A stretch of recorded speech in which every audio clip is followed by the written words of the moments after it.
So good morning, everybody, and a warm welcome to today's leaf surgery. My name's Will Sibley, and I'm delighted to be introducing you to the session. For people in the audience who haven't attended a leaf surgery before, leaf surgeries are monthly webinars delivered by the leaf team to keep in touch with our members and wider audiences, and usually these sessions fall on the second Friday of every month from September to May.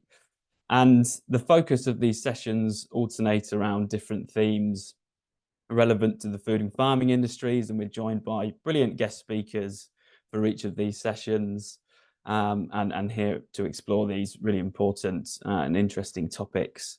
For today's surgery, we are focusing on accelerating and demonstrating the journey to net zero, and net zero, of course, being a hugely important and constantly evolving topic that Leaf has been involved with for some time now. And we know that the food and farming industry as a whole has huge potential to work further towards reducing total emissions, sequestering more CO2 from the atmosphere through best practice, and maintaining a greater amount of carbon within storage capacity in a variety of different ways. And farmers are showing that they're forward-thinking, innovative, and adaptable in this context, and demonstrating the solutions that they can bring through adapting their farming system. So we're joined by two brilliant farmers that are doing exactly that, and we're going to hear from them about their journey so far. So I'm very pleased to welcome our first guest speaker, Stephen Shields, who's Technical Director of Huntapac. Huntapac produce are a fourth generation family-owned UK business growing root vegetables, so primarily carrots and parsnips on land up and down the UK, with their main headquarters in Lancashire. And as a pioneering producer, net zero is an important focus now and in the future for Huntapac, with its own net zero targets and field trials underway. So we'll hear much more about that in the discussion. Thank you very much for joining, Stephen. Good to see you. And we're also joined by Valerie Whyte, Technical Manager of Springfields in Northern Limpopo, South Africa. And Springfields is a family-run business growing avocados, macadamia nuts, pecans, timber, and woodland, and a variety of different things. And a very proactive business and leader. Valerie and the team are on a journey to change their farming system and be pioneers towards net zero in a country and region where, compared to the UK, it is much higher, has a much higher vulnerability to climate change. So brilliant to have you here, Valerie, and thank you so much for joining. And chairing today's session is our very own Claire Mike, Director of Business Development and Technical at Leaf, who will be driving the conversation with Stephen and Valerie after giving a very quick, with Valerie and Stephen, sorry, after giving a very brief update on what's been happening at Leaf recently. So a very warm welcome to you too, Claire. And lastly, before I hand over, we really enjoy engaging with our audiences in the Leaf surgeries, and it's good to see lots of familiar faces as well as plenty of new ones too. So big warm welcome to you all. Please do submit your questions and comments to Stephen and Valerie via the chat function, which is somewhere on I think the bottom right of your window. And we've saved a bit of time at the end for a Q&A. So I think that's all. Thank you, and sit back and relax and enjoy the session. So over to you, Claire. Thank you so much, Will. Huge warm welcome to you all. Lovely to see you. Just before we get deep into conversation with today's guests, I just wanted to give a couple of notices, if that's okay. So the public consultation on version 17 of our Leaf Mark standard is underway. You have a few more weeks to feedback on our modifications. So please do go and visit our website for more details. You'll find the details specifically about the public consultation under the Leaf Mark section, or just pop public consultation into the search bar. We really do want your feedback, so please do go and have a look for that. And secondly, there are still just a handful of spaces left to join our upcoming event at Dyson Farming in Lincolnshire. The date is the 25th of April, so in a couple of weeks' time. And the theme is water. So we have Professor Jerry Knox from Cranfield University speaking. We've got Tammy Smalley from Lincolnshire Wildlife Trust as well, Emily Winters from the Rivers Trust, and we've got Vicky Pudner from RAP as well. And it's all shaping up to be an incredibly interesting event. So also a farm tour included of Dyson Farming. So please do come along if you're interested to see their farming enterprises too. If you're interested, please do go and look on the events section of our website and you'll find more details on how to register for that event. It's £25 for non-members and £15 for members. So because we've got two amazing guests today and so much information to share and stories to share, I want to get cracking on, if that's okay with you all. Just a bit of brief introduction. So both Stephen and Huntapac and Valerie, they're participating in a program actually that we're delivering alongside the Co-op Foundation. It's a 3-year program, and it's really about going on that journey to net zero. So let's not make any promises that we'll all achieve net zero, but we're going on that journey towards net zero. And we're really looking at the opportunities and the challenges that the 5 farms are experiencing along the way. And just sharing their stories. And I just think we're kind of just at the beginning of year 2 now. And it's just wonderful to get to know that we've got to know the 5 farms. And actually, Pilar and Eleanor, who are you can see on the call there today, very fortunately got the opportunity to pop over to South Africa recently. Yeah, just learned so much about not only that, you know, we know some of the challenges, particularly here in the UK, but actually to experience some of those that farms internationally are experiencing, what the similarities are, what the differences are, I think was just so brilliant for us to be able to do. And you mentioned there about climate change, Will, and some of the things, you know, that farms in South Africa and other parts of the world are facing. But let's not forget that it's been quite clear over the last few months we're experiencing quite challenging climate change challenges here in the UK too. So I think this is all just a brilliant timing to be having these kinds of conversation in terms of how do we build resilience into our businesses, our farming businesses, when we know climate change challenges are not going away. So absolutely pleasure to speak to both Stephen and Valerie today. Thank you so much for joining us. I'm going to start with a really easy question, hopefully. Let's start with you, Stephen, if you don't mind. Can you just tell us a little bit more about yourself, please? And yeah, what you do at Huntapac? Yeah, sure. Cheers, Claire. Thanks, Will. So I'm the Technical and Sustainability Director of Huntapac. So I've been here for about 18 years now. We've been LEAF members since about 2006. As part of my other roles that I currently do, I'm Vice Chair on the NFU board for horticulture. I also on the Red Tractor Fresh Produce board as well. So that's a bit about me. As a business for Huntapac, we're a 3rd generation family-owned business, as Will said. It's an integrated business, so we have like 3 main parts of the business. So we have a farming operation, a pack house, which is in Lancashire, and then the transport arm of the business. So 3 very separate parts of the business. The farming operation, it's about 3,700 acres of land that's from Norfolk up to Inverness, and that's all rented land on a 12-month rental normally. So that has its own challenges from a sustainability and getting to net zero point of view, really. Yes, that's us really as a business.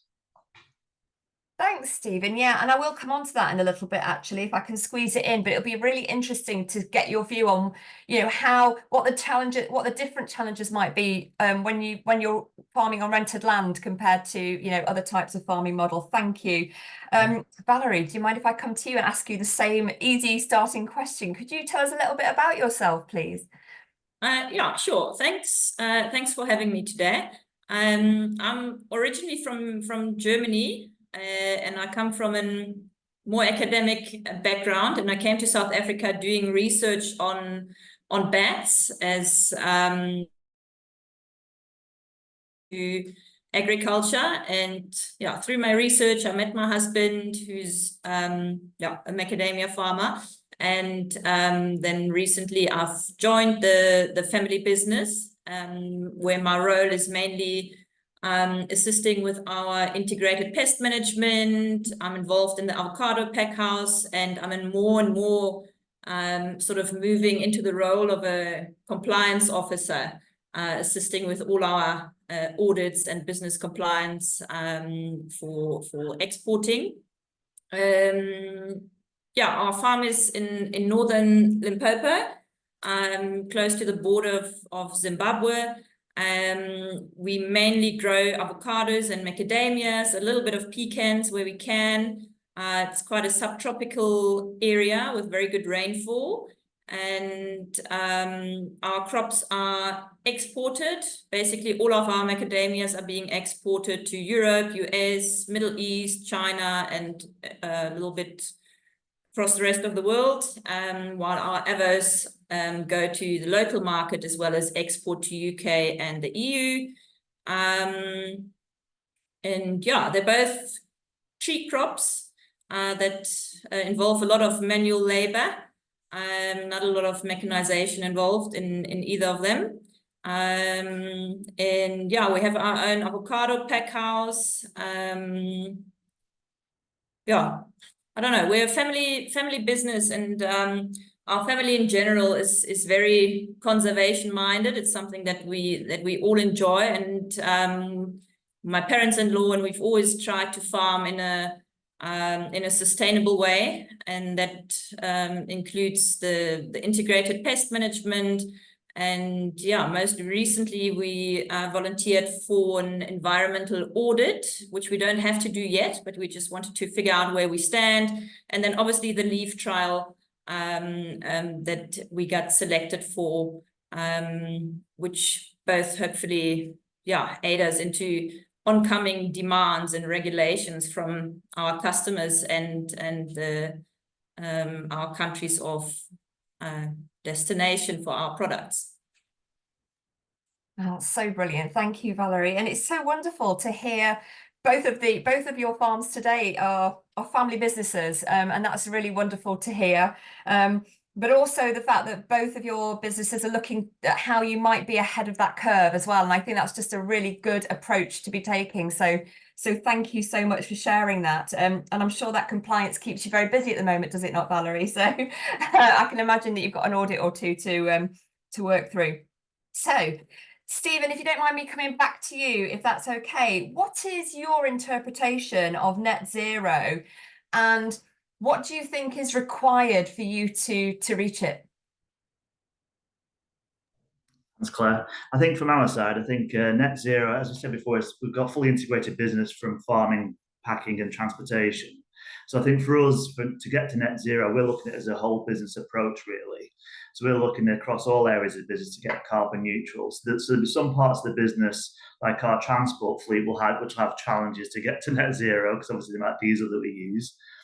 But I think overall, as a business, there'll be parts of the business, like in the farming elements, where we'll be able to potentially go carbon negative, and that will then offset other parts of the business. So I think for us as a business, it's having that full overview of the business and then trying to see which areas get carbon negative and which ones will struggle to do so. I think from a net zero point to reach net zero, I think we work with a number of key customers. We're supplying about 12 or 13 retailers, supplying them with root crops across the UK. And we've got a number of co-funded initiatives with retailers, which help really assist our adoption of new technologies. So that's helping so far. I think what's needed from our point really is probably a bit more government investment into net zero business, into net zero projects. I think being on, as I talked before about being on rented land, that's one of our challenges, because we don't own the land and we're not in a 3-year ownership of that parcel of land that we're farming. It does exclude us as a tenant farmer from a number of grants and applications that we could go for. So that is something that I think would help if there was more government investments and projects and funding that we could do for that as well. So yeah, so that's about it really. That's really interesting. You're absolutely right. I think that's one of the key challenges is that kind of equal opportunity, equal access to funding is really critical going forwards. And it's really good to hear that retailers are taking some responsibility and investing in the projects that you want to do too. So that's really promising. And I think, you know, there has to be a recognition that supply chains will be dependent on you and them collectively, and all of us collectively coming up with those solutions. So that's really good to hear. Thank you. Valerie, can I ask you the same question? What's your interpretation of net zero, and do you think you're going to reach it? Yeah, I mean,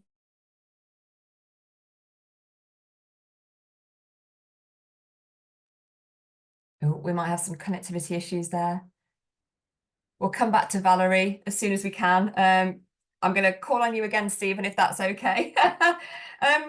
You mentioned there some of the projects that you're working on, and I don't want you to share any secrets with us, but if there's anything that you can share in terms of any of the novel innovations or technologies you're looking into or approaches, that would be wonderful if you don't mind sharing them. Yeah, sure, no problem at all. So if we looked at for us, if we looked at our farming operation in particular, we're looking at things like, because we're on annual rentals, there's things like cover crops that we're doing. So we're doing quite a lot of work on cover crops, and that work's really increasing acreage over the last few years. So we've got cover crops going across all the acres now, really, that we're harvesting across, which obviously improves soil structure, nitrogen conservation, all that sort of stuff as well. We do a lot of work on wildflower strips as well, which is like an annual wildflower strip. So that helps increasing like natural predators into fields as well. And obviously that reduces that runoff from the fields as well, so which is a benefit. So the wildflower strips have been a big increase for us over the years. We've tried in some fields, but it's not possible in all of them, is like a min-till approach. Obviously, we're growing root crops, so ploughing is probably one of our biggest concerns. So we have tried some min-till approach on some sandy lands, which is possible to do. So I think that's something that we're going to continue on with as well. We've done a lot of work on low carbon fertilizers over the last couple of years. So that's looking at chemical alternatives. So we've got products called Fibrofos and Arleaf that are instead of chemical alternatives for fertilizers, which reduces our carbon footprint down quite dramatically, really. And then we're looking at one project we've got going on this year with a retailer is looking at an autonomous field. So that's looking at a field of veg grown fully autonomously with no tractor drivers or anything on that field, from bed forming through to drilling through to infield applications. So yeah, it's all that sort of autonomous vehicles, drones, spraying, and all that sort of stuff. So for instance, on an autonomous vehicle that instead of using a tractor, an autonomous vehicle will use 50% less diesel than a tractor, and it can run constantly throughout the time, really. And then really from a transport side, I was farming this, but from a transport side, we're looking at things like hydrolyzed vegetable oils instead of diesel. And then we're looking at some hydrogen fuel trucks as well. So that's another project that we've got going on this year, is to get our first hydrogen truck on the UK roads, which has got its challenges, as you can appreciate. That's so exciting. Stephen, are you personally are you interested in the innovation, the technology, and is this something that you dreamed of as a young boy? Did you think, whatever I want to do, I want to do something exciting in technology? Or I'm just wondering, for those businesses where, there might not be somebody within them that's interested in innovation and technology, might they struggle on that journey to net zero? I think, going back to the young boy question, I think I wanted to be a helicopter pilot, to be honest. So yeah, no, but I've always had an interest in it. I've always had an interest in innovation and technology, and I think there's ways that we can adapt and we can change our processes. That one, it won't affect quality, it won't affect yield, and if it doesn't affect price, that's even better. So I think for us as a business, there's ways we can adopt technology to really drive that net zero ambition. I think as a business, we are quite adept at bringing on new technology, quite fleet of foot. There's not a massive management team here at Huntapac. We're quite fleet, but we do change and bring things in quite quickly, and that helps. Thank you so much, Stephen. Yes, that's really interesting. Valerie, I think we've got you back. So if you're okay, can I come back and ask you the question about your interpretation of net zero and whether you think Springfield might get there? Yeah, sorry about that. I don't know. I think the challenge of being in rural South Africa, our Wi-Fi doesn't always keep up. Yeah, so our very simple idea of net zero was always to sequestrate as much or more carbon as we are producing as a business. And in our case, the first step was just to get an idea of our emissions and our general footprint.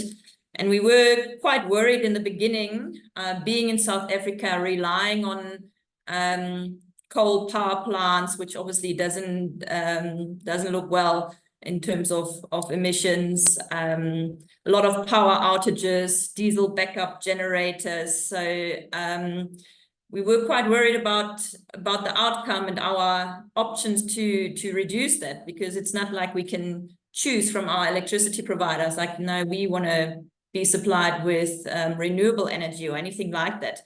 But when we did the footprint, it actually looked very positive, and it turned out that our main crops, avos and macadamias, do seem to be net zero, or we're actually better off than that even. But that doesn't mean that there's no room for improvement. So I think our next steps is to just analyze that, see maybe where we fall, because it's quite difficult for us to interpret the results, you know, to tell, is it what we're producing, is it a lot, is it not a lot, where's our main outputs, and can that be reduced? Is the sequestration that we're having, is that a lot, or our sort of our overshoot?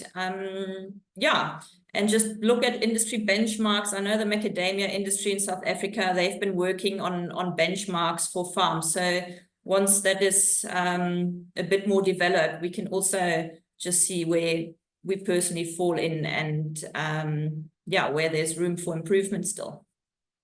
That's brilliant. Thank you so much. And it's so interesting to point out there. Thank you, Valerie. A reminder that, you know, there's two approaches that need to come together here as a bit of an integrated approach to that net zero journey. There is looking at your own emissions and understanding them and seeing how you might reduce them, but also integrating more sequestration capability within your farms as well. So that's really interesting. Thank you so much. And I love the fact that you kind of got to the point where you could say, don't worry, guys, we've got this covered. You know,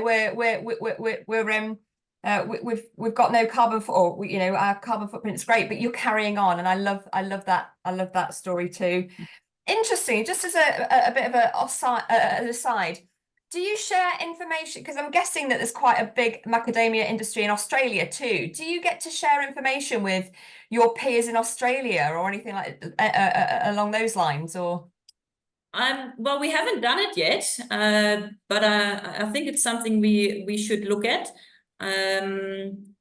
because I'm sure the Australians are a bit ahead of us Africans. So yeah, there might be something we can learn from them as well. Brilliant. Well, thank you so much. That's really, really interesting. So can we get into the nitty-gritty, and perhaps a question that a lot of the audience are going to want to know? How are you measuring your carbon emissions? Yeah, how's that journey been? What have you learned along the way? Stephen, if I might come to you first. Yeah, sure, no problem. So we normally use the Cool Farm tool as a platform to measure our carbon footprints, and that normally works quite well for us. As for sort of general practices that we do on the farm, I think the challenges with it is because we are trialing new technology and new innovations. Sometimes when you're trying to select them on the drop downs that you have within the Cool Farm tool, they're not there because obviously they're new and innovative. So I think what we need to look for more is more in-field measurements. I think that's one thing I think for this journey that we're going through the Core Foundation Leaf, is to get those tools to do more in-field measurements, really. We can sort of do calculations now of if we know say for instance on autonomous vehicles, if we know the amount of runtime of it and the diesel output, you can then do conversion factors to get your carbon footprint for it. Well, that's quite a long-winded way around of doing it. So I do think there is a gap in the market currently for in-field measurement tools that we really do need to get our hands on.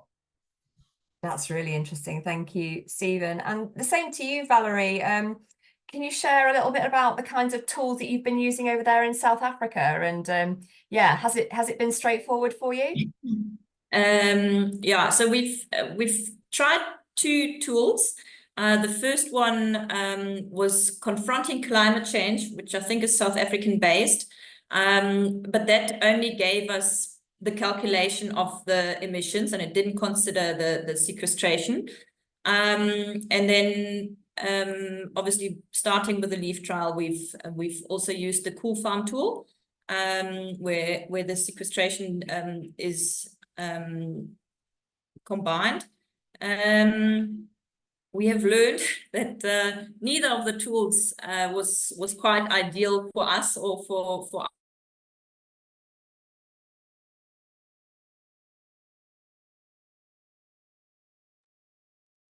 Well, we might have just lost Valerie there again.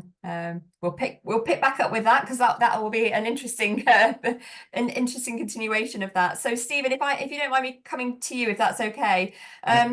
What's the role of knowledge exchange in this whole debate, this whole kind of narrative? What role do you see in sharing your stories or hearing from other people? I think that's crucial for knowledge exchange, really, for us as a business. I think, you know, I think we're like a farming packing business, if you like, with transport added on. And I think for us, we don't have that.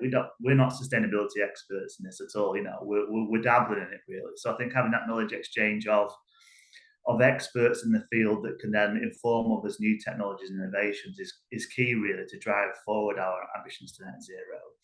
And then I suppose that's going outwards for externals to come into us. But then I suppose the knowledge exchange that we're also trying to do is within the industry as well.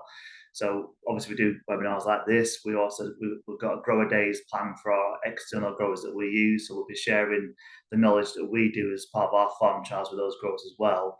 I think growers always like to see it in the flesh rather than just a presentation. They like to see the machines. They like to understand it and get their hands on it. So I think, yeah, so that it's really key for us to have that knowledge exchange. I think being part of Leaf is a great way of sharing that knowledge as well. You know, I don't think the sustainability and the net zero ambitions that we've got or the innovation that we're doing should really be seen as a competitive advantage. I think we've all, as an industry, we all need to get to net zero. So any things that we can share and really help drive the industry forward to get to net zero is where we need to be. It shouldn't be seen necessarily as a competitive advantage.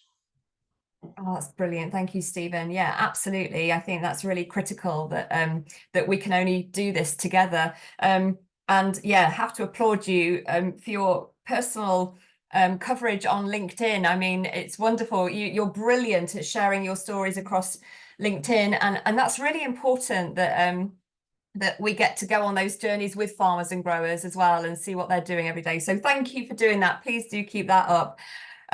Valerie, we lost you at a really interesting point, so I'm going to come back to you if that's okay. Sorry. No, it's okay. Please don't apologise. I appreciate the challenges that you are. But I think it's just a great example of, you know, of challenges that farmers have to work with whilst they're trying to push on. We just got to the point where you were about to explain some of the challenges. You were saying neither of the tools were quite perfect for you. It'd be lovely to hear from, So you could just tell by filling in the data that neither of the tools were obviously specific for our crops or didn't have the option to specify for that. The first tool was I think developed for wine farms in the Cape, whereas the Cool Farm tool is maybe more European based, thinking about fields, blanket applications, etc.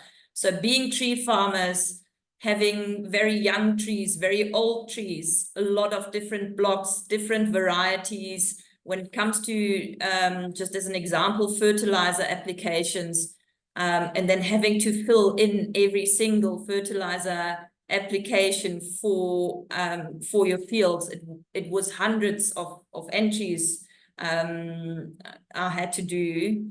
So yeah, quite laborsome. With at least the wine tool that I used, it was a bit more. They would ask for your totals applied and not necessarily for each application. Same, you know, the Cool Farm tool was asking for exact dates, whereas, you know, it will take us 3 weeks to put down the fertilizer for our whole farm.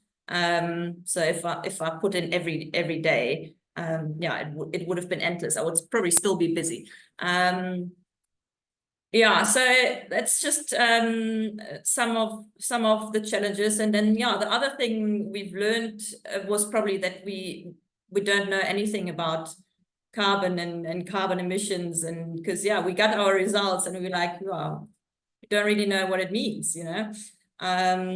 So yeah, and I guess the other thing is what I've learned is what all plays a role in the carbon footprint calculations, and I guess where our potential for reductions would lie. Yeah. Thank you for sharing that. And yes, it's a really good point. And I was only reading a report this morning that was very much picking up on that point, Valerie, that, you know, farmers using carbon footprinting tools is one thing, and it's brilliant to get on that journey. But unless we also provide that advice and support and help for what to do once you've got your reading, that's really, you know, that's really the next critical step. And actually, that's where there's probably a little bit of a gap at the moment. So thank you for sharing that with us. I'm conscious I want to leave a bit of time for questions from the audience, but I just want to ask one more question to you both, if you don't mind. What more do you need? What help, if you could write, you know, if you had a genie in a lamp and you could ask for a couple of things that that would help you on this journey, what would they be? Stephen, do you mind going first? Yeah, sure. So I think initially a good carbon credit tool would be ideal. A good carbon measuring tool in field would be the ideal, first of all, if you've got something that actually measures carbon and do that for us. I think the other things, I suppose the other opportunities I see throughout this project are around potential carbon credits. And I think that's one area that we've yet to start exploring. I think the sort of operations that we're adopting will potentially allow us to sell carbon credits, either inset them or offset them for businesses. So I think that's something that, as a business, we're looking into doing as well. So I think that's a market that we really need to get to grips with over the next few weeks, well, months and years, really. Thanks, Stephen. That's brilliant. And same to you, Valerie. Over there in South Africa, is it different? Is there other things on your wish list that you would ask for right now? No, nothing much different. I think also just more specific tools that just can give us a more accurate idea. Whereas I think at the moment it's a rough estimation. And I guess as the field evolves, it will also be required to be a bit more accurate on it. And yeah, then just I think knowledge or help with the interpretation and the options that come with it. You know, if we are now net zero, how can that help us, or how do we go about it? Because, you know, you need to have it certified, your footprint, and then also how much is a lot. You know, now we are net zero, but by how much? And do we have options of setting carbon credits, or do you have to be at a certain amount for that to be even a viable option? And yeah. I think that's a really good point. Again, I think it's about, you know, really understanding not only your own farm, but then what those opportunities are. And like you say, it's really unclear out there at the moment as to what the best course of action. Do you move now? Do you wait? So in terms of, you know, trading carbon credits and things. So yeah, I think that's a really valid point. I'm going to wrap up there with my questions, if that's okay, because I'm guessing that there are quite a few that the audience would love to ask you.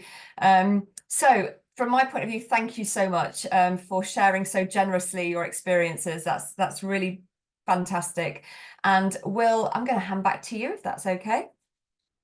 Thanks very much. And yeah, thanks very much, Stephen and Valerie. It's been brilliant to listen to you both. And yeah, we do have questions put to the whole chat as well as directly to me. And I'll try and divvy them out as best I can. Perhaps go straight in with two kind of related questions here, but I'll direct them to Stephen on around the autonomous vehicles. And I know in the case that you brought, you talked about fertilizers, but you know, autonomous vehicles in the context of weed identification and drilling and even soil testing. Do you think in this journey towards more, I guess, precision monitoring and net zero, autonomous vehicles like that are going to be more important and widely available for the industry? Yeah, I think it's definitely the way forward for it. I think, as I said before, the amount the amount of less diesel you use on an autonomous vehicle compared to a tractor is a key part of it. I think then also linked to that, the AI for the agronomy side of it is coming forward now. So when you're looking at weed detection from drones as a flying over for the agronomy point, that's a key part to it. I mean, the amount of rain we've had in the UK recently has meant like spraying and applications and doing fertilizers difficult to do. With drones, you don't have that issue. You can get on land, you can spray the products that you need to spray. There are challenges with any new technologies. I think what we're finding with drones in particular is obviously there's crop health chemicals that we need to spread. There are legal constraints around CRD and around the application of them, because although they might be approved for the crop, they're not approved for that drone application method. So it's new technology that's coming into the sector. I think I can imagine that in the future where you might have autonomous vehicles on a low loader, perhaps 4 or 5 of them on one low loader, and you take them and drop them off in different fields over the course of the day, and then you pick them up in the evening or the following day after they've done their jobs. So I can see things like that happen in the future, I think. I think that's the way farming is definitely going to go. No, that's a great picture and view, I think, to have. And yeah, I mean, with lots of technologies at the moment, it's who's keeping up with what and at what pace is the bigger questions around it. So thank you. And then just to follow on from that, relating to it, Stephen, again, do you find that there's resistance to switch to low carbon fertilizers within the farming community? Because there might be questions on the impact on yields, perhaps costs and efficacy, and you can apply it to lots of different technologies there, but specifically the low carbon fertilizer side. What did you think, and what have others thought about it? So we're growing approximately about 85% of our own crops currently. So on the low carbon fertilizer trials that we've done, we've done this over like 3 years now. So we started off with like 60 acres, then we've done about 500 acres. Now we've done this next year, we're doing 1,700 acres of low carbon fertilizers. And over that time period, what we've looked at comparable yields. We've had the conventional fertilizer and the low carbon fertilizer in the same field, and we've looked at those yields. And to be fair, they are comparable. Now, the benefit of low carbon fertilizers, if we went back 2 years ago or even a year ago, is they were cheaper than conventional fertilizers, because obviously the Ukraine war happened and fertilizer prices went sky high. Low carbon fertilizers were cheaper than conventional. I think what we're seeing now, though, is the slight change in market in that the low carbon fertilizer market has sort of identified, there's a potential opportunity there to charge more for them, which isn't necessarily true yet, because we, as a company, we don't get paid any more currently for our net zero targets or our producing products that are less carbon intensive. So there's no benefit us to pay for low carbon fertilizer that could be more expensive than conventional fertilizer. That makes sense. So I think for us, it's getting the low carbon fertilizer to be a comparative price. We can adopt them and keep within that. I think there will come a time when all retailers, when they're looking that they want to reach their net zero targets, is that they'll have to have the bill of materials for their product will have to include potentially low carbon or sustainability costs within that. Currently, they're not on the agenda, but I think that will come as we progress. Great, thank you very much. We'll move on to a few questions for Valerie, if that's all right with you. We've got one on the kind of ecology biodiversity route, in that you're tree farmers and you came into the business studying bats and what's on and around the farm, and you would be measuring that. Have you looked at a tool where you can measure biodiversity, like an index perhaps, and have you thought about how this links in with the carbon and net zero journey too? How have you approached those two issues in sync? We haven't, or I haven't looked into a tool per se to measure that. We are in a fortunate position where we're located is at the foothills of a mountain range, which is a center of endemism and biodiversity. So our biodiversity in general is very high. There's a lot of natural forests still around on our farm, but also surrounding the farms and close by, a lot of nature reserves, etc. So what I've encountered during my studies was generally also on the farms, very high biodiversity of all groups, insects up to bats and birds. So the potential for natural pest control is very high.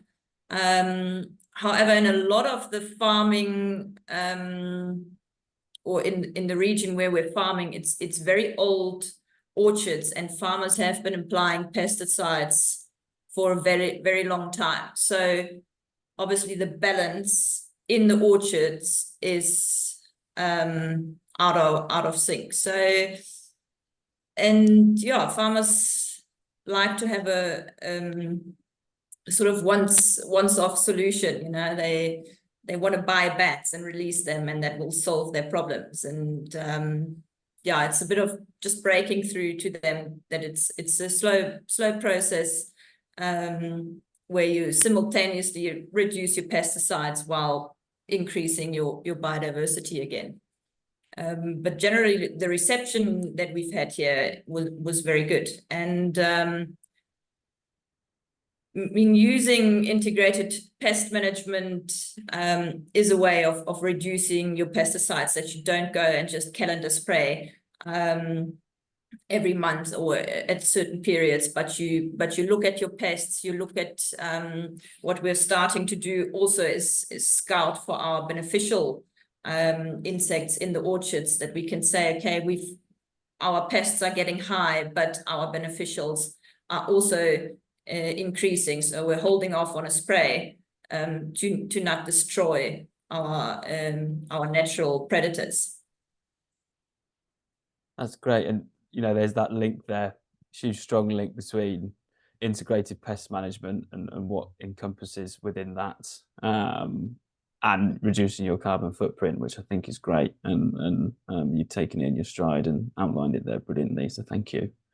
We'll try and finish off with a question for both Stephen and Valerie on a question around food waste. And I know that could mean certainly different things and fall into different categories on a farm, but is that a consideration in your businesses?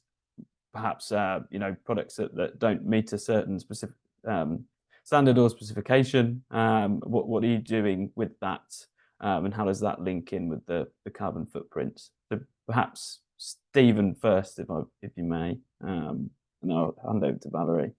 Yeah, sure. So food waste for us, so we've done measurements of food waste, one in the field, looking at what's left after the harvester. So I think we looked at this with RAP probably 2 years ago now. And what's left after we've harvested is probably about 0.6% of the actual crop. So very little left in the field. That's when we've cleared the field out. From a processing point, once we've put the product through the pack house, the carrots and parsnips through the pack house, we're obviously grading that for class 1 retail. Then you might have class 2, like your wonky veg that goes to retail as well. You might have that have like product for processors, and then anything that's then like a class 4 product that isn't any good for that market. We then have another site that's probably about 8 miles from here now, and we turn that waste product, we send to this other site, and we have a process which we puree the product up. So say if it's carrots, we'll puree it up, we'll turn it into a fine powder, put it over a massive drying drum, turn it into a fine powder, and then we can sell that powdered product as either as a colorant or as an ingredient or as a bakery product or whatever it might go into. So that's something that we're on with now. So from a site from producing carrots and parsnips, we're pretty net zero on food waste as we currently stand. Circularity there. Brilliant. Thank you, Stephen. And Valerie, what about you? Yeah, we're in quite a fortunate position. There's also not a lot of fruit waste on farm level. Obviously the avocados, there isn't really any infield waste. Then when it comes to pack house level, there's always some damages, but we sent it for oil. So even if there's damaged, overripe, too small fruit, etc., we've got an oil producer locally that takes it off our hands. And then with macadamias, again, no real food waste. There's obviously the outer husk that we remove on farm, but we do return that to the orchard as compost. And then on factory level, obviously the nuts get cracked. The shell also gets reused, and a lot of it is actually.